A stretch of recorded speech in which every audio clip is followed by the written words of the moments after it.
దశాబ్దం తర్వాత పోరాటాలు చేసి అందరి కోసం నిలబడి 4 దశాబ్దాలు తెలుగుదేశం పార్టీ కూడా వెన్నంటే ఉండే నిలబడి ధైర్యం ఇచ్చి 5 కోట్ల మంది ప్రజలు కోరుకుంటున్న ఆకాంక్ష ఒక ఐక్యతతో కూడిన ఒక అలయన్స్ ఉండాలి. ఎన్డీఏ అలయన్స్ లో తీసుకొచ్చిన తర్వాత చెప్తున్నాను, ఈరోజు నన్ను గెలిపించాను. చేతులెత్తి నేను అడగట్లేదు,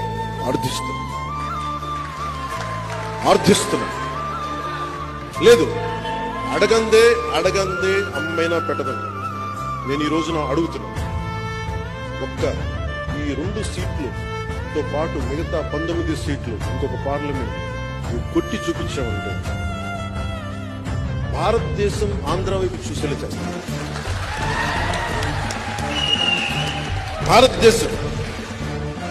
భారతదేశానికి నేను తలమానికం అయ్యేలాగా ఈ 2 సీట్లతో నేను చేయగలను. అంత నిలబడతాను.